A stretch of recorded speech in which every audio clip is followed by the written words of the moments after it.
Shalom, selamat berjumpa di dalam pendalaman Alkitab dari CMC Revival Church. Pada program ini kita akan membahas tentang keselamatan. Sebelum saya akan melanjutkan dari pembicaraan ini, saya akan mengajak saudara-saudara semua untuk berdoa terlebih dahulu. Mari kita berdoa. Bapa di dalam sorga, Tuhan yang kami sembah di dalam nama Tuhan Yesus, kami mengucap syukur, kami berterima kasih pada kesempatan yang indah ini, kami mempelajari tentang kebenaran firman-Mu di dalam keselamatan. Tuhan, kami percaya Roh-Mu yang kudus mengurapi kami, mengurapi hamba-Mu untuk dapat menyampaikan kebenaran firman-Mu, dan kami semua menerima apa yang Tuhan janjikan dalam kehidupan kami. Urapi kami Tuhan, basuh kami dengan kuasa darah Tuhan Yesus, sehingga kami menjadi anak-anak-Mu yang berkenan kepadamu dan mempermuliakan nama Tuhan. Di dalam nama Tuhan Yesus, haleluya, amin. Kata keselamatan berasal dari kata Gerika atau Yunani, yaitu dikatakan tentang soteria, yang diterjemahkan dalam bahasa Inggris dengan kata salvation. Nah, keselamatan secara lengkap yaitu mengandung arti. Pertama, diselamatkan. Kemudian dilepaskan, kemudian dipelihara dari kehancuran dan kehinaan. Dari ungkapan keselamatan ini ada beberapa hal yang harus kita perhatikan. Di dalam Ibrani 11 ayat yang ke-7, demikianlah firman Tuhan, karena iman maka Nuh dengan petunjuk Allah tentang sesuatu yang belum kelihatan, dengan taat mempersiapkan bahtera untuk menyelamatkan keluarganya. Dan karena iman itu ia menghukum dunia dan ditentukan untuk menerima kebenaran sesuai dengan imannya. Nah, di sini dikatakan, saudara, Nuh diselamatkan dari air bah. Padahal, saudara, kalau kita melihat zaman Nabi Nuh itu, dikatakan belum ada hujan. Bagaimana mungkin orang tidak pernah mengenal tentang banjir, tidak ada tsunami, saudara, karena belum ada hujan gitu. Setelah itu, Nuh percaya akan keselamatan yang Tuhan berikan, sehingga ketika terjadi banjir besar, Nuh sudah mempersiapkan bahteranya, saudara. Nah, ini dikatakan Nuh diselamatkan, dilepaskan dari mara bahaya, dipelihara dari kehancuran dan kehinaan. Kita melihat dalam dasar-dasar keselamatan ini berdasarkan apa, saudara? Nuh sampai bisa percaya kepada Allah yang memberi petunjuk untuk membangun bahtera yang selama 120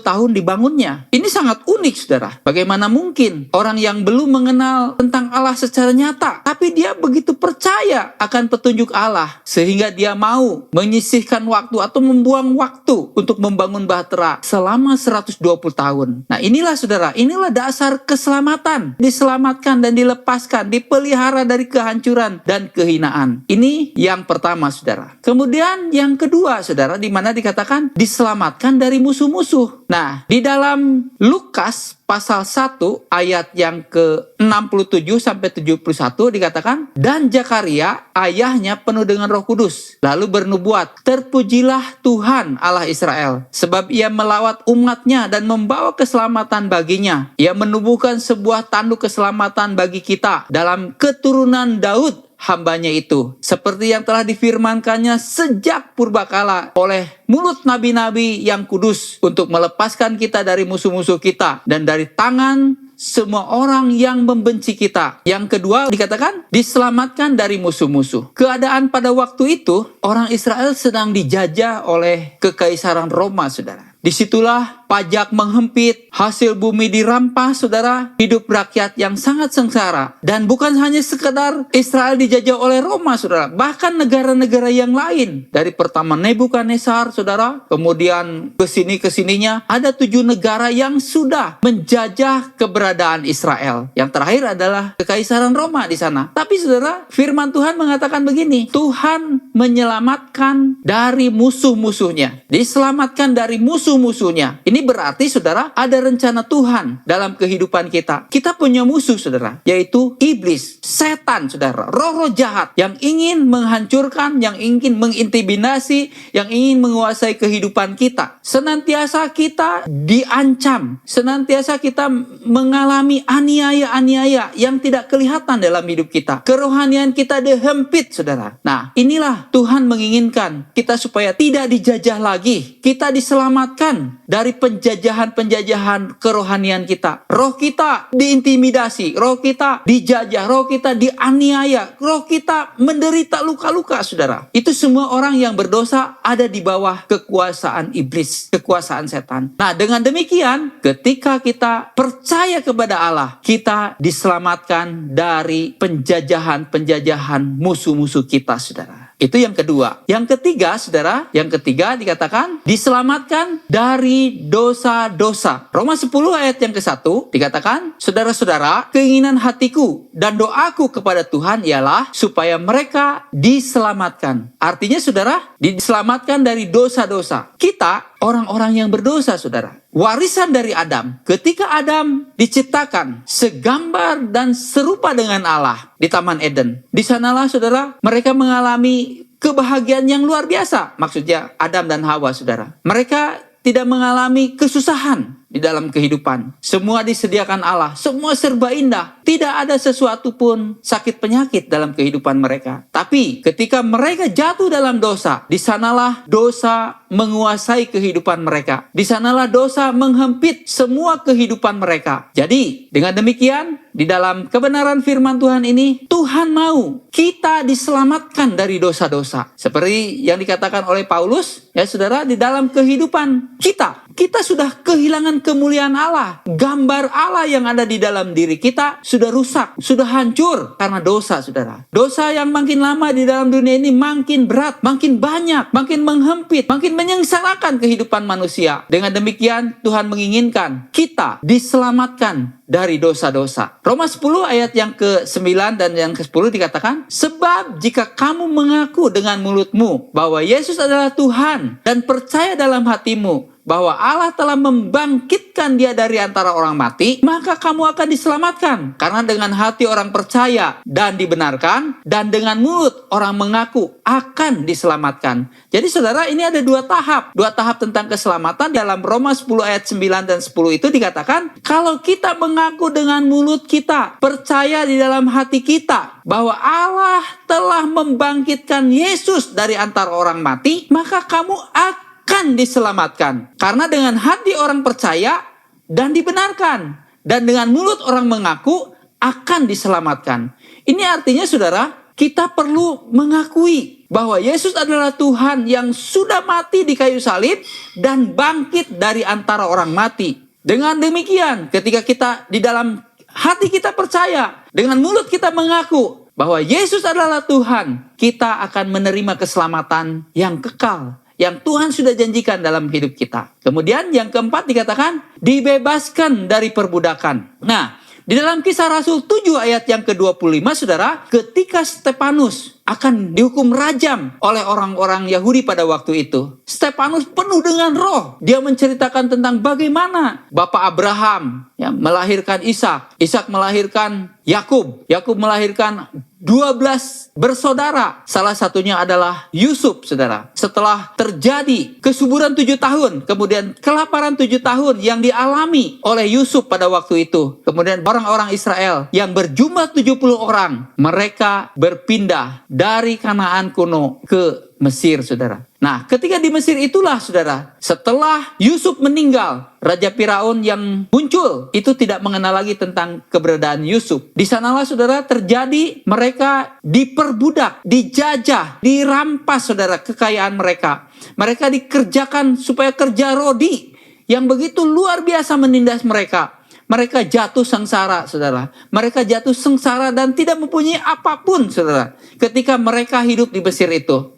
Di dalam masa-masa perbudakan dalam kehidupan mereka di Mesir, itulah yang diceritakan oleh Stefanus ketika Stefanus akan dihukum rajam, saudara. Nah, di situ dikatakan begini, di dalam keberadaan ini, yang keempat ini dikatakan dibebaskan dari perbudakan. Setiap orang yang ada di dalam kehidupan yang penuh dosa, tanpa sadar, saudara, mereka diperbudak oleh dosa. Mereka dijajah oleh dosa. Apa yang menjadi keinginan-keinginan daging mereka, itulah yang lahir dari perbudakan dosa itu, saudara. Dengan demikian, setelah kita mengerti tentang perbudakan yang ada di dalam kehidupan orang-orang Israel di zaman Musa, saudara, itu menjadi gambaran bagi kita bahwa setiap apa yang kita inginkan kerjakan, kita tidak kerjakan. Tetapi apa yang tidak mau kita kerjakan, itulah yang kita kerjakan, saudara. Itulah orang yang dijajah oleh dosa secara luar biasa. Nah, dengan demikian, saudara, Tuhan menginginkan supaya kita dibebaskan dari perbudakan dosa ini. Dosa itu begitu berat, mengikat kita. Beban kita sangat berat, saudara. Dan itulah yang Tuhan inginkan,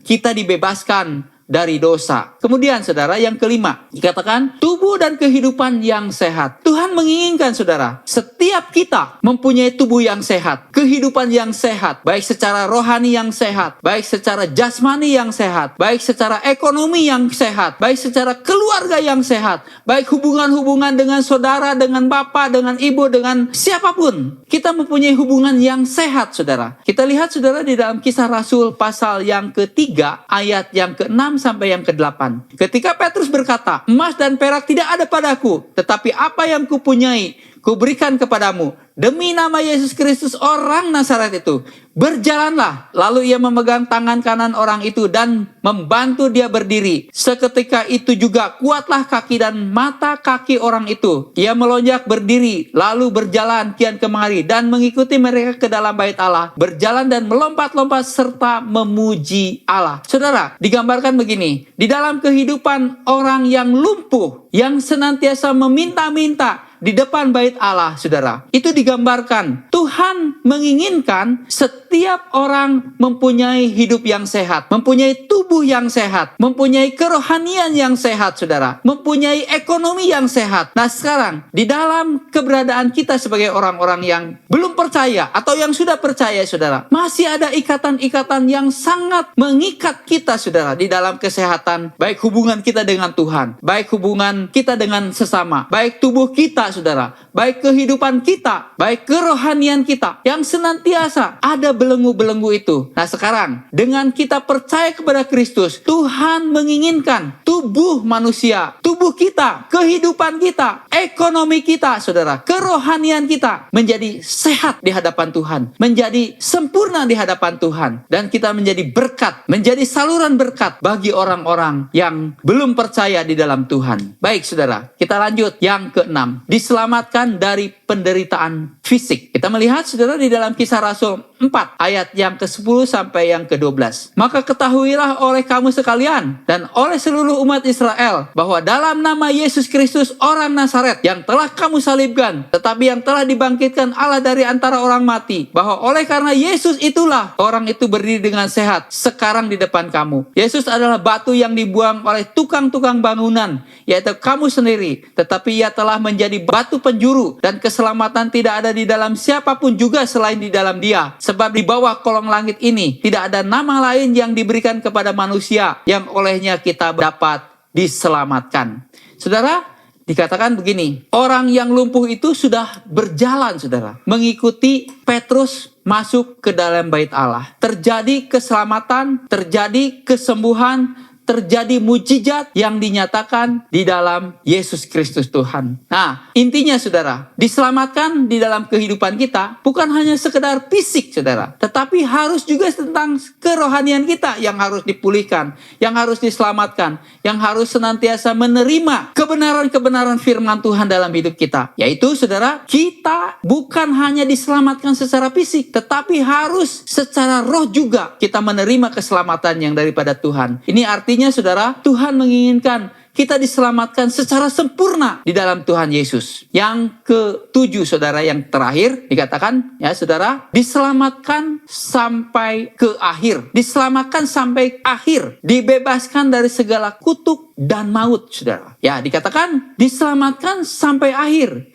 Dibebaskan dari kutuk dan maut. Saudara, dalam kehidupan kita sebagai orang-orang yang percaya, dulu sebelum kita percaya, kita melakukan perbuatan-perbuatan yang berdosa tanpa sadar, ya. Nenek moyang kita, bapak kita, kakek nenek kita tidak tahu apa yang mereka lakukan. Mungkin mereka melakukan perbuatan-perbuatan yang tercela. Mungkin mereka melakukan perbuatan-perbuatan hina, bahkan pembunuhan, perampokan terjadi dalam kehidupan mereka. Nah, ketika mereka melakukan seperti itu, terjadi, saudara, kutuk dan maut itu diberikan kepada kita sebagai anak-anaknya, sebagai cucu-cucunya, sebagai cicit-cicitnya, cicinya, saudara. Karena dosa itu dilahirkan dari ketidaktaatan kepada kebenaran firman Tuhan, dan mereka menjadi berbuah-buah yang begitu banyak dalam kehidupan anak, mantu, cucu, dan cicitnya, saudara. Nah, di sini dikatakan Tuhan menginginkan diselamatkan sampai akhir, dibebaskan dari segala kutuk dan maut dalam hidup kita. Apa saja kutuk itu, saudara? Ada orang yang menyumpahi kita, katakan ketika kita menyakiti orang itu tanpa sadar, orang itu mengatakan kamu akan menerima balasannya. Itu adalah kutuk, saudara. Ketika kutuk itu dilontarkan oleh mereka, kutuk itu akan kena, saudara, kepada kita. Nah, setelah kena, saudara, dia akan melahirkan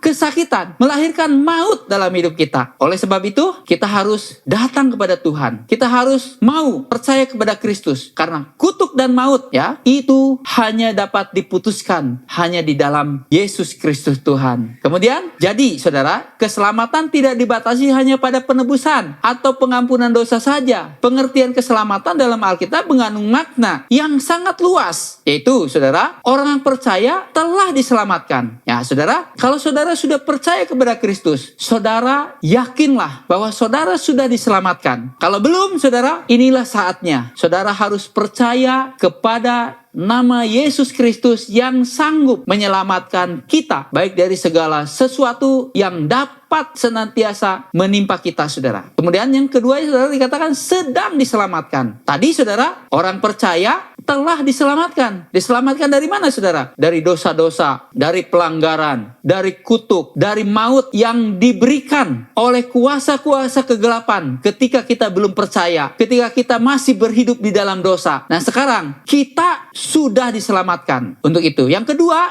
dikatakan sedang diselamatkan.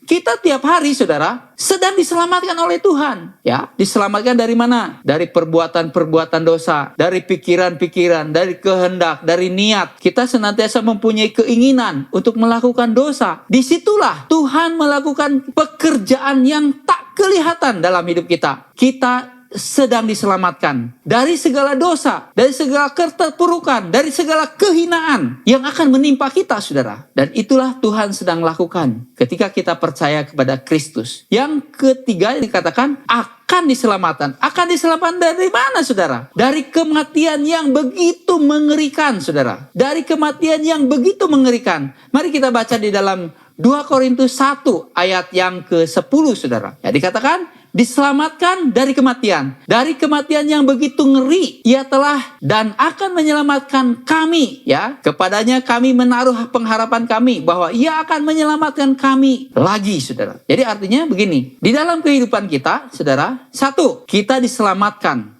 ketika kita percaya kepada Kristus. Saya ulang, saudara. Yang kedua, dalam setiap hari kita sedang diselamatkan. Kita melakukan pekerjaan-pekerjaan rutin kita. Kadang-kadang kita melakukan perbuatan-perbuatan yang tercela, dosa yang tidak kita sadari kita lakukan. Nah, kita sedang diselamatkan. Nah, setelah kita meninggal, kita akan diselamatkan dari kengerian. Kengerian apa, saudara? Kengerian api neraka, saudara. Itulah progres dari keselamatan yang Tuhan berikan kepada kita. Dalam kesimpulannya, saudara, kita telah diselamatkan. Kemudian kita lihat di dalam Markus pasal 15 ayat yang ke-15 sampai yang ke-16. Lalu ia berkata kepada mereka, pergilah ke seluruh dunia, beritakan Injil kepada seluruh makhluk. Siapa yang percaya dan dibaptis akan diselamatkan, tetapi siapa yang tidak percaya akan dihukum. Jadi, saudara, saya mengundang saudara yang menyaksikan program pada hari ini, ketika kita mau percaya kepada Kristus, saudara harus dibaptis. Ya, saudara harus dibaptis. Karena dengan baptisan itulah saudara akan diselamatkan dari segala sesuatunya. Dari kuasa gelap, dari kuasa iblis, dari maut, saudara, dari dosa-dosa, baik yang kita lakukan dengan sengaja maupun yang tidak sengaja, itu semua akan diselamatkan melalui baptisan air, saudara. Kemudian, sekarang waktunya kita sedang diselamatkan. Roma 8 ayat yang ke-24 dikatakan, sebab kita diselamatkan dalam pengharapan. Tetapi pengharapan yang dilihat bukan pengharapan lagi. Sebab bagaimana orang masih mengharapkan apa yang dilihatnya? Ya, saudara, akhirnya di sini kita melihat waktu kita percaya kepada Kristus. Di sini dikatakan kita sedang diselamatkan hari lepas hari. Itulah yang dijanjikan oleh Tuhan. Yang terakhir dikatakan akan datang waktunya kita akan diselamatkan. Inilah di dalam Roma 13 ayat yang ke-11 dikatakan hal ini harus kamu lakukan karena kamu mengetahui keadaan waktu sekarang, yaitu bahwa saatnya telah tiba bagi kamu untuk bangun dari tidur. Sebab sekarang keselamatan sudah lebih dekat bagi kita daripada waktu kita menjadi percaya. Ayat ini berbicara, saudara, tentang waktu yang akan datang kita akan diselamatkan. Ini ayatnya di dalam Roma 13 ayat yang ke-11. Yang terakhir dikatakan, saudara, 1 Tesalonika 5 ayat 8 sampai yang ke-9. Tetapi kita yang adalah orang-orang siang, baiklah kita sadar, berbaju jirahkan iman dan kasih dan ketopong pengharapan keselamatan. Karena Allah tidak menetapkan kita untuk ditimpa murka, tetapi untuk beroleh keselamatan oleh Yesus Kristus Tuhan kita. Sesungguhnya rencana Tuhan menyelamatkan kita dulu, sekarang dan selama-lamanya. Untuk mengerti rencana keselamatan daripada Allah, kita harus mempelajari Alkitab. Karena melalui Alkitab kita dapat mengerti pikiran, maksud dan kehendak Allah yang sempurna untuk menyelamatkan manusia melalui Yesus Kristus Tuhan. Alkitab juga mengenal bahwa satu-satunya juru selamat adalah Tuhan Yesus Kristus. Nah, saudara, saya simpulkan sedikit di sini. Dikatakan Allah mempunyai rencana yang sangat indah untuk menyelamatkan kita, saudara. Dari dulu rencananya berabad-abad, saudara. Di mana dikatakan Tuhan sudah merencanakan tentang keselamatan yang begitu luar biasa di dalam kehidupan Adam. Ketika Adam jatuh dalam dosa, Tuhan berbicara kepada Adam, engkau akan mempunyai anak laki-laki yang akan menyelamatkan dari segala sesuatunya yang menjadi pelanggaran di dalam kehidupan manusia. Yaitu, saudara, dilambangkan ada satu ular yang akan mengeremukkan tumit dari anak itu. Tapi anak itu akan menghancurkan kepala ular itu. Itu yang digambarkan oleh Yesus Tuhan yang menghancurkan kuasa iblis, kuasa dosa, kuasa maut sudah dipatahkan di dalam nama Tuhan Yesus. Dengan demikian, saya mengundang saudara untuk percaya kepada Kristus, dan saya mengundang pada malam hari ini, mari kita berdoa bersama-sama untuk saudara membuka hati, menerima Yesus Kristus adalah Tuhan dan Juru Selamat bagi saudara, supaya saudara diselamatkan, baik dari dosa, baik dari hari lepas hari, baik ketika kita meninggal, kita akan diselamatkan dari segala keberadaan kita, saudara. Mari kita berdoa. Saya undang untuk saudara membuka hati. Turuti perkataan saya. Bapa, pada malam hari ini, aku berdoa di dalam nama Tuhan Yesus. Aku mengundang Tuhan Yesus masuk dalam hati dan pikiran, masuk dalam roh, jiwa, dan tubuhku, Tuhan. Dalam nama Tuhan Yesus. Terima kasih, Tuhan. Engkau sudah menjadi juru selamat dalam hidup kami. Engkau sudah menjadi Tuhan dan perantara kami yang menyelamatkan kami. Terima kasih, Tuhan. Di dalam nama Tuhan Yesus. Haleluya. Amin. Saudara, percayalah, ketika saudara sudah membuka hati, menerima Yesus adalah Tuhan dan Juru Selamat, saudara sudah diselamatkan. Tuhan Yesus memberkati kita semua. Haleluya. Amin.